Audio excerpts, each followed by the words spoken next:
In this month's monthly newsletter, I want to talk about why I recommend grounding so much.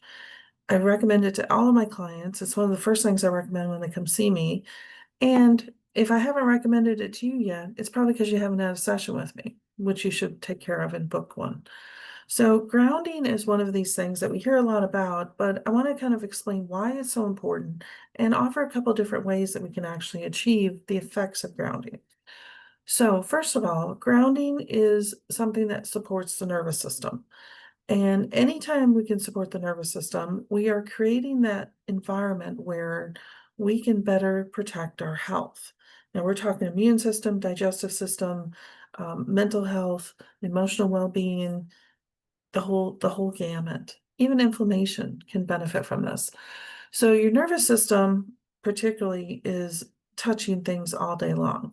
And we pick up these energetic vibes around us, and that influences how we think, how we feel, what our energy levels are, how we're reacting to things, and it can support or impact our health.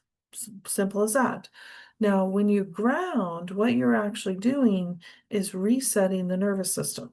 You're creating that moment of pause where the nervous system can switch from flight or flight stress response to digest and rest normal operations. And doing this throughout the day, especially when you have high stress in your life, can be truly impactful to supporting your health. Because as we know, anytime you are switching to flight or flight, we are not digesting food, we're burning through our nutrients, our hormones are out of balance, we're not going to sleep, anxiety and stress are going to rule the day. And obviously that creates havoc in the health. So grounding helps provide one of those techniques that we can use to manage the stress responses that our body is undergoing all day long. So here's a couple tips on how to ground. Now, number one, whenever I work, okay, I have this mat. No, it's not going to show up too well. And it looks like just a blotter, right? Well, come over here, you'll see this little cord sticking out of it. That's actually a grounding wire, and it plugs into a wall over here.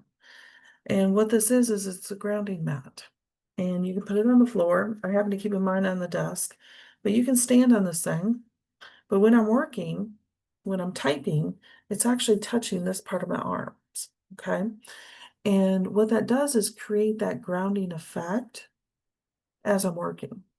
So I don't realize it, I don't feel it, but my nervous system does, and my pulse points do.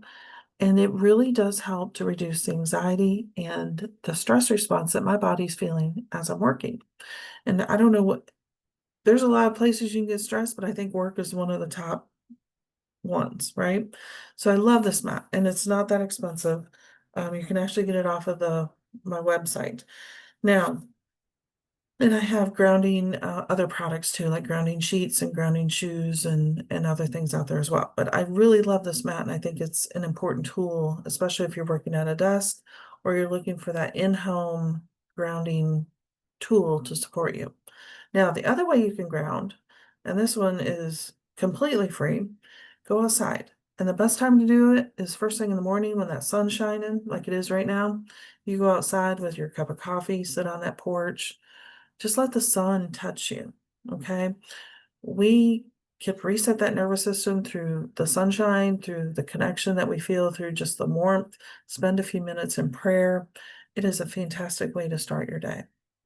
Now, traditional grounding is the process of going out and standing on the lawn, barefooted if you can, because we don't want to stand on chemical-based grass. But it is the practice of standing barefooted on the grass, particularly after it's rained or in the morning again when it's kind of dewy and wet. This is the process of letting your nervous system connect and reset up through the feet. And it's traditionally been done this way. It's a very powerful way to reconnect. You can include some yoga moves. You can just stand there and breathe, right? That's fantastic for you. But again, you've got the sun touching the top of your head. You've got the feet connected to the earth. And what that does is basically polar connection through the nervous system. And it doesn't take very long. Again, go outside first thing in the morning, stand in the grass, breathe in deep, look at nature, listen to the birds, and just be there for a minute. This mindfulness practice of grounding is something that we just really don't get enough of in our day, regardless of your stress level. So that's my tips for grounding. I think it's something all of us need to do every day. I think it's powerful for your health. And I'm happy to help you in your natural health needs. So go ahead and book that a session with me so I can tell you even more about why grounding is important for you. Have a great month.